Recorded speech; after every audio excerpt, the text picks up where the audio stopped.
right, guys, thank you for joining on this Friday afternoon, at least here in Southern California, wherever you are. Thank you for joining. Today we have the 2020 BMW X3 M Competition, and I'm sorry, I only like 5 hours ago posted that I was going to do this live Q&A, sort of last minute, and so we don't have a ton of questions led up from Instagram and from YouTube's community page where I posted this photo of this car asking if you had any questions. So we'll rely on the YouTube audience. I don't know how popular this car is going to be. So we'll see what questions we have. I will get to them. Yes, if you want to follow me on Instagram at MilesPerHr and answer these questions or ask these questions early, go ahead. And we just hit, I want to just take a second, celebrate. We just hit 90,000 subscribers on the channel just today.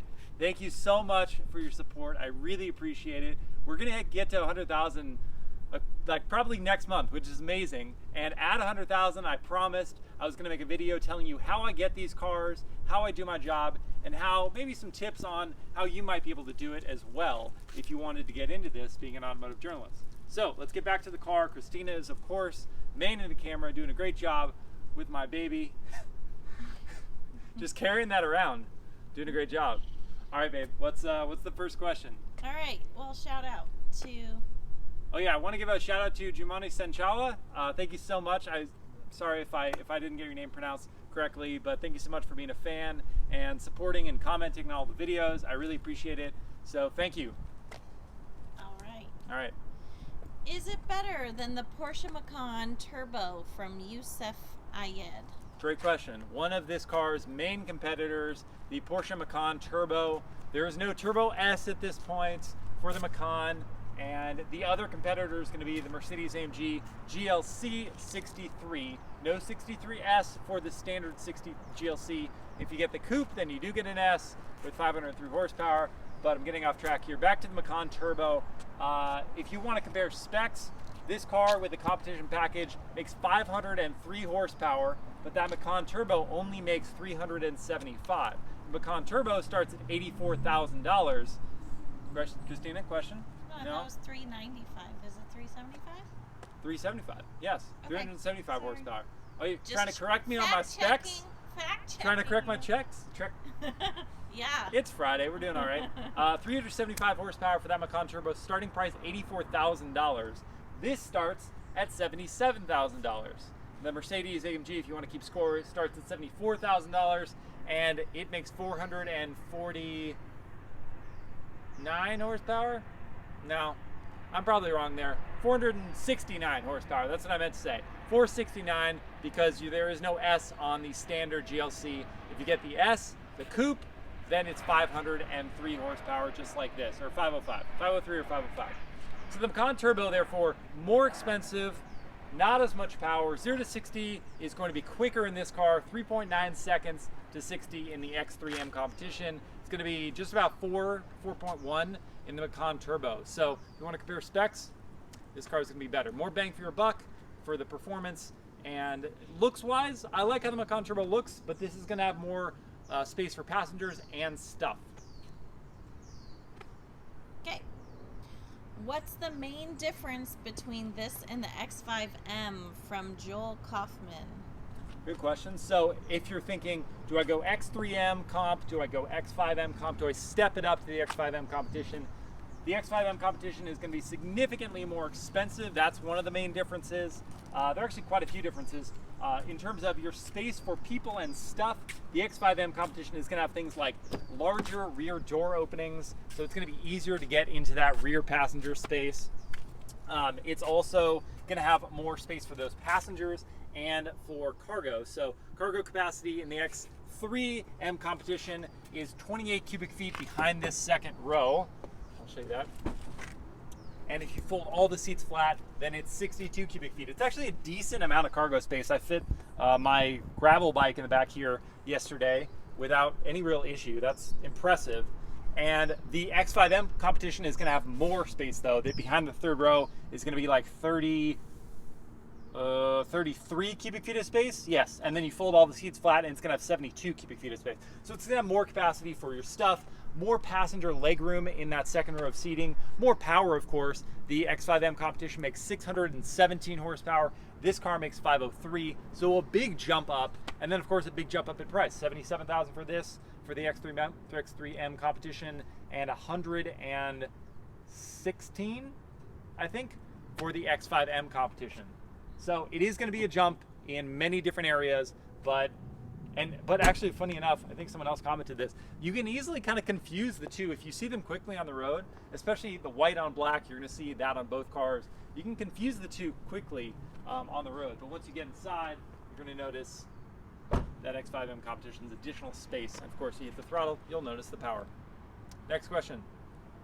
What's the horsepower from Daniel Rogers? I think you said. So we kind of talked about this a couple times. So the power is going to be 503 horsepower, and it's coming from a 3-liter. Let's go show the engine.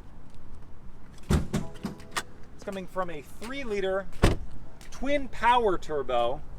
Twin power. It's not a twin turbo. It is a single turbo, but it has a twin scroll turbocharger. 3-liter inline 6.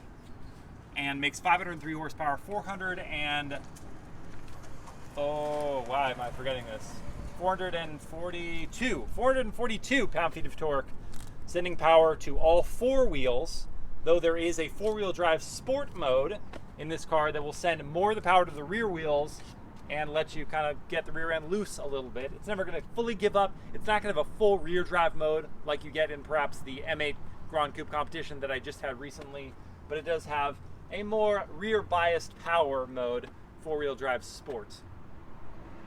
0 to 60, 3.9 seconds. I think I already mentioned that. Yes, Christina says, yes. What is our next question, Christina? Chimes and startup, and what's the price from Mercedes-Benz? Okay, so going backwards, I told you the price is going to be $77,000 for the competition version of the X3 M Competition. Did he also ask for power? I already mentioned the power. So now chimes and startup. This is an interesting one. So if you want to go to the passenger side. Yeah,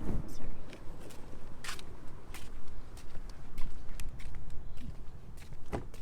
Let's make a full rotation of the car. Why, thank you. Sorry, we've got stuff in the car because we'll meet up with some friends for dinner after this. So chimes, let's see if it will. I want to see, does it have a door? It will chime at you if if I leave on the lights, I want to see what it does there. And try to get out of the car. It doesn't want to give me a chime there. Okay, well, let's just start it up. There's a chime.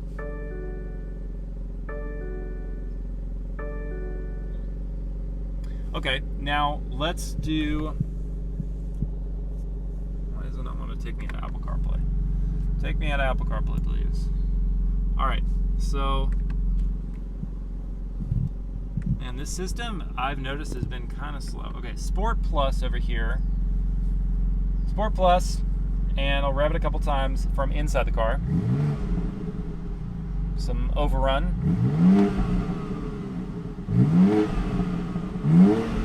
But not a lot of big burbles. Like little burbles, not a lot of big burbles. So maybe we go outside the car and listen to it? No?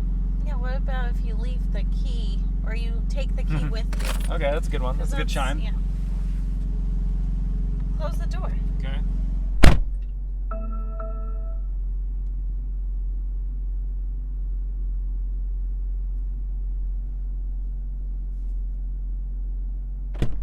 All right, so in the BMW X3 M Competition, you can run away with a key. No, it did one chime. Oh, give you one chime? It went bloom, bloom. Bloom? That's it. Was that it? Just like that? Bloom, bloom. Okay, thank you, Christina. What am I going to do when I can't have you being in charge of the live Q&As? I don't know. Okay, so let's listen to the exhaust from outside the car. Is it... Just looking at the rear seat space. Yeah, also people are loving the red interior. Yeah, so BMW calls this something orange. It's like sucker orange. Like sucker orange. Yeah, it sounds like sucker. Sucker. Ah, you sucker. Yeah, so there's this. I love these sports seats. So these are the part of the competition package. Very supportive. These side bolsters are adjustable and fun. I can't show you this, but at night, this M emblem illuminates. And you also have these cool, like angled beams that come out from the door. It's like your puddle lamps, but they're like extravagant. I've not seen puddle lamps this extravagant in a while. So that's cool. I like the X's on the door, so you can see this in aluminum here. That's pretty neat, along with the carbon fiber, and then a strong ambient light game in this car. They don't have an X here, do they? Yeah. Oh, it's Open the there. door. There you go. So normally that's just like a blank panel, but I love that kind of like Easter egg there where they give you the X. Typically they just don't care about this piece that's right in here. This piece is just usually like whatever material, but they give you an X. That's kind of neat. And yeah, so this orange, it's like a fire orangish red, and I like it. I like it a lot. Like a brick. There you go. Brick red. Brick red. Brick red. And it goes with the white and the black of the exterior very well. All right, so it's time for that exhaust.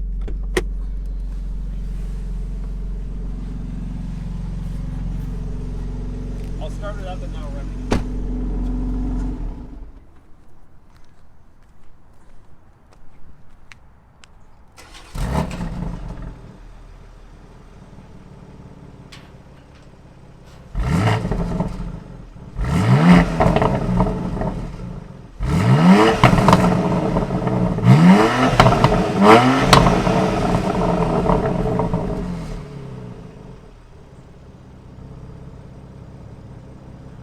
Got a bigger pop there for the last one. I'm still holding the key.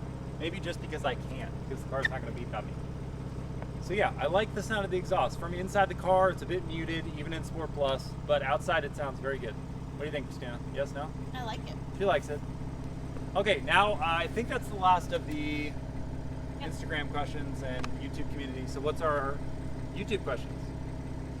All right. Hi to Diego. Hi to Yassine. Hey guys, thanks for joining. Ajang, awesome. You're excited. Okay, what is the X3M's top speed? We already talked about that. No, we didn't mention top Oh, speed. we didn't. So normally the X3M is going to have a top speed of 155. If you go with the competition package, that's raised to 177, which is the same. We were comparing the X5M competition and the X3M competition a second ago. That's the same as the X5M competition. So, same top speed between the two cars. What is Fast. the MSRP of that car? Pricing, we already talked about that. Starting price of 77. Oh, we didn't talk about the price of this. Christina just fell over, by the way. She's fine. He's not even concerned. No, I am, but you do this all the time. Love you. So, the starting price, or the price of this car specifically, with the executive package, which adds like the sunshades and the panoramic glass sunroof, and heated and ventilated front seats, and like some other stuff. This price is $84,000, which is a lot of money. But relative to the competition, you look at like the Macan Turbo, which starts at $84,000. That's before you add any options, and you know that car is going to have options. That's a relative deal for what you're getting in this car. I think it's comfortable. I think it's certainly fast. It looks pretty good. I don't know how I feel about the front end quite as much, but everything else looks good. All right. Hello to Joe. All right, Hi, Joe. AJ Lee. So are the rumors true? Is the X3M suspension harsher than the other BMW M SUVs and the competition? Great question. Not harsher than. Wait, so you're saying the X3M harsher than the competition? Or then it's rivals. Sorry, my mistake. It's very confusing because the car is actually called competition. Well, he's saying than the other BMW M SUVs and the competition. And their yeah. Okay, so I'm tracking now. Great question. I noticed as I was driving this car, I honestly came in expecting a softer suspension because door's still open. Because I've driven some of the other. I've driven both some of the other competition vehicles, like the 6 Series Grand Coupe competition, and I found that wrong. I'm so wrong. What I just said was wrong. The M8 Grand Coupe competition. Yes, it is Friday. Thank you, Christina. I felt the suspension in that was very harsh. I also felt that the X3 M competition suspension was also very harsh. Drove this, expected softer. I feel it's as harsh as both of those vehicles. Strangely enough, we were just mentioning the X5M competition. I find that vehicle suspension to be totally tolerable. I don't know why, considering X5 and X6, same platform, different body style, but you would think same suspension feel, I don't know why, but the X3 M Competition had a softer suspension. Now, it's been a while since I drove the X3 M Competition. Sorry, I'm spending a lot of time on this question. It's been a while since I drove the X3 M Competition.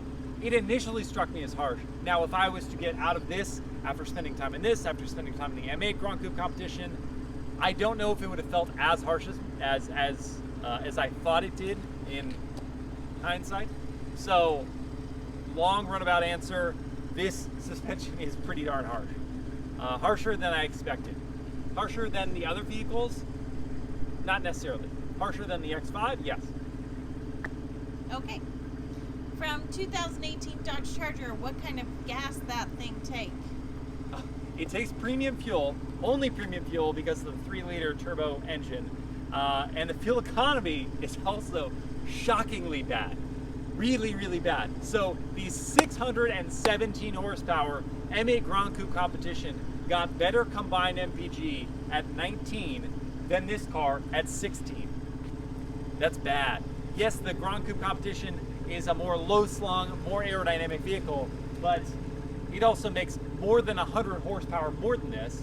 You would think better fuel economy for this than that, but 16 combined for this, 19 for that M8 Grand Coupe Competition.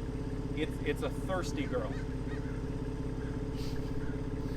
Don't you own that 812 Superfast from Joe?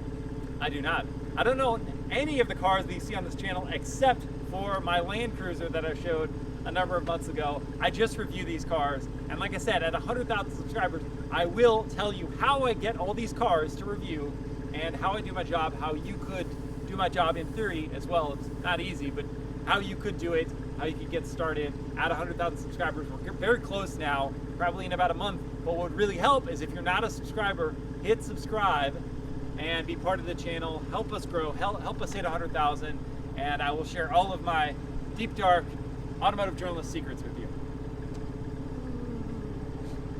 Okay. It's about time to go do a ride? Yeah. Yeah, let's do a ride.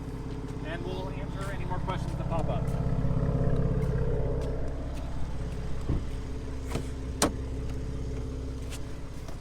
Do you think...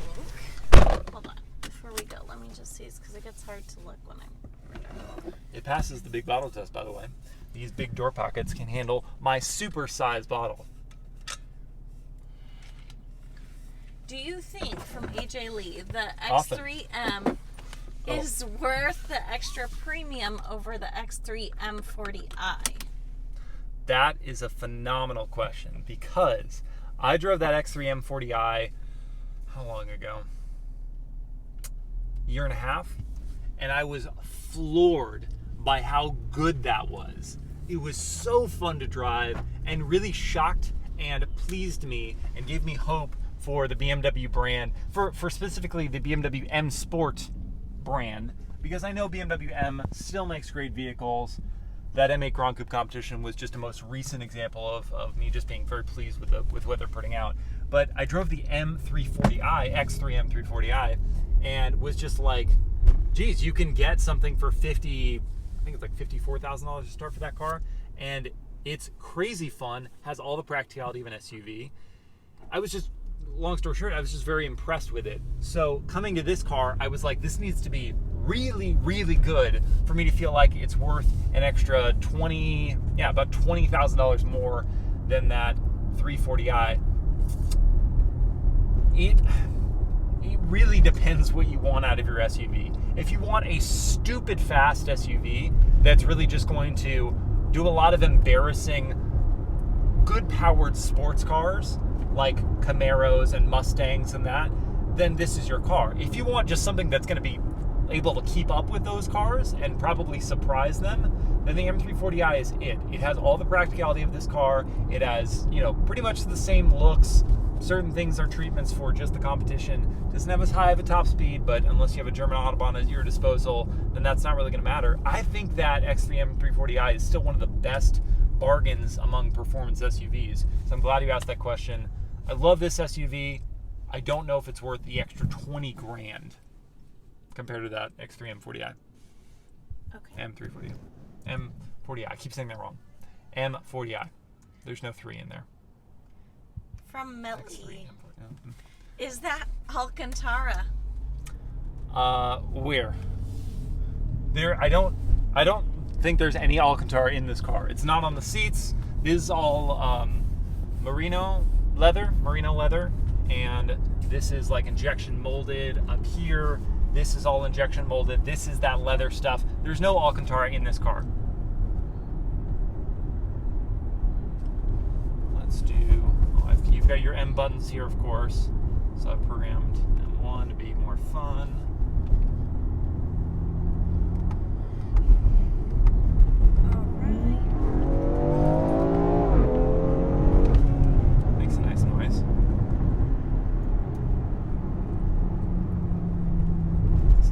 BMW. Right. Like the speedometer. Okay. Yeah, so it's like it's a digital instrument cluster, but it's all housed within these like physical gauge outlines, but it's all digital. Really bad lighting right now. Sorry. I will turn around in a second here. Okay, I've noticed that the M Performance models have a better sounding exhaust with more pops and bangs versus the full M models. Have you noticed this as well? From AJ Lee. Interesting. Full of good questions. That's a great question, AJ. That is not something I specifically have noticed. I was impressed now thinking about M Performance models, thinking about that X3 M40i. I did like the exhaust note of that. The M340i sedan I drove, I like the exhaust note of that. Sucks I missed the gap in traffic here, so we're stuck being a lot of people. But I don't think I've been like, yeah, that's a better exhaust note. Oh, cool. Should be able to do launch control here. That'll be fun. They both sound good to me. They're not overdone, in my opinion, like the mercedes-amg vehicles. All right, a lot of them like the way it sounds. Here we go.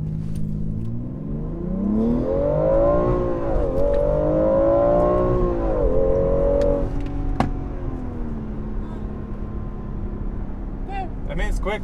I don't know if that run specifically was a 3.9 seconds to 60 run. Didn't feel like that. Took a while. It was quick. There was a bit of a delay. I was shocked. Yeah. And I mean, that was launch control. That was revving up to, it stopped me at around 2,200 RPM. I think it could have revved higher and it would have been fine because it has the four-wheel drive traction. So I don't think that's the thing you can change, unfortunately, on this car. I know, for example, like the Dodge Scat Packs and those kind of models, you can change the where it launches from. That may be something you can change on this car. It's just not something I have fiddled with yet. But that one launched me at, like 2,200 RPM. Wish it would have launched me more. But the mid-range power is not disappointing.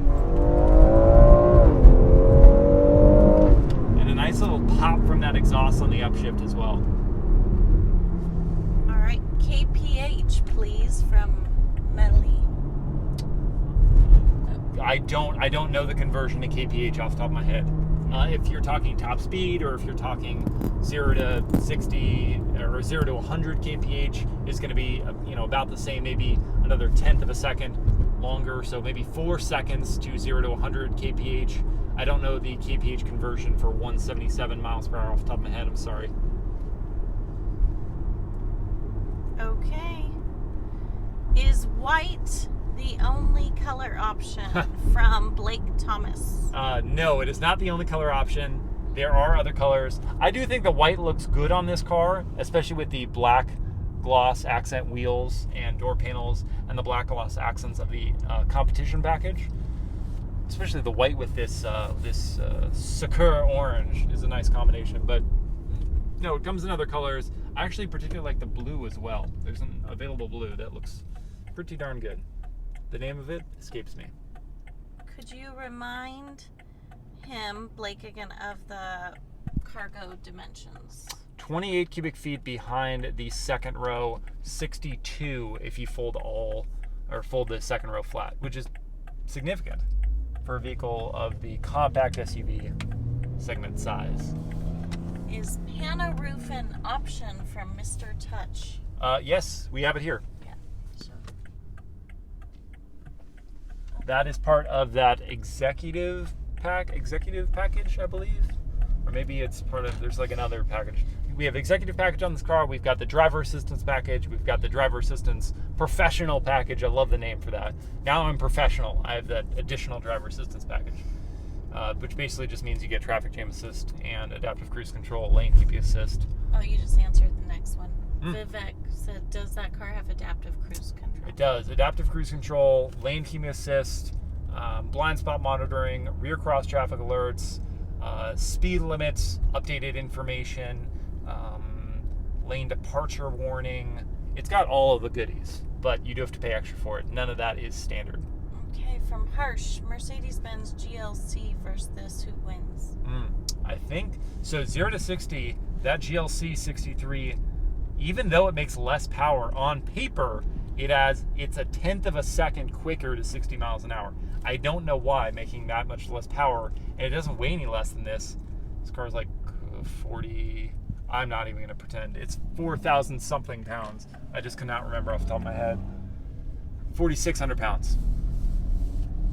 That's what it is. But both cars weigh about that. The Mercedes-AMG making less power and yet getting to 60 miles an hour, tenth of a second faster than this.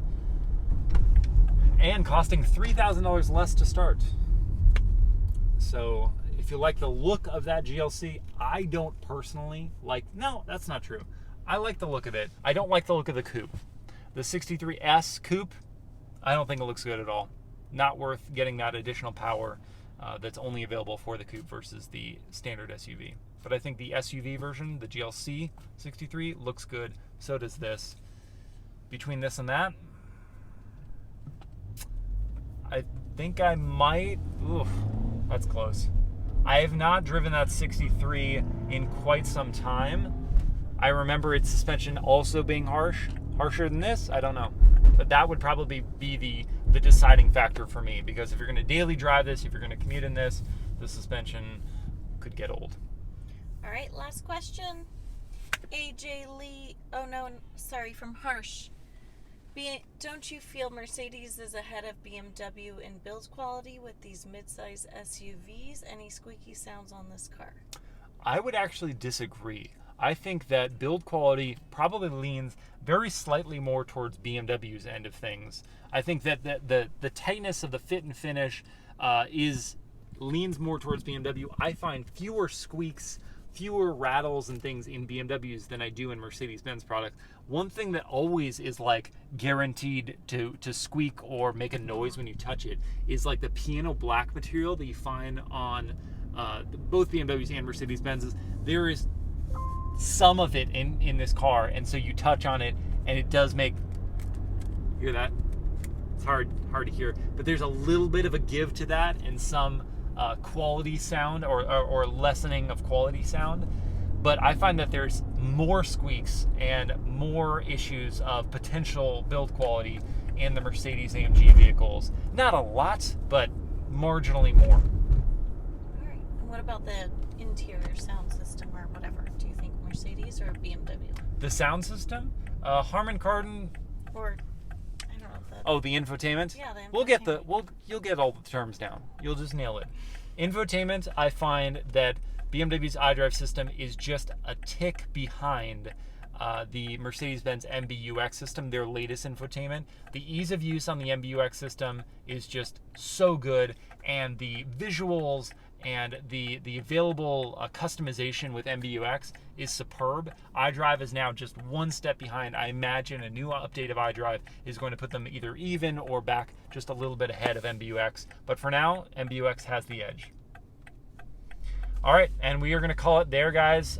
Thank you for tuning in for another live Q&A. Again, sorry this was so last minute. And thank you again for 90,000 subscribers. Woohoo! Right around the corner from 100,000. If you haven't subscribed yet, once again, subscribe. Spread the word. Let's get to 100K, and I will make that special video for you guys telling you about how I get all these cars. So have a great weekend. I'll see you guys next time. Bye.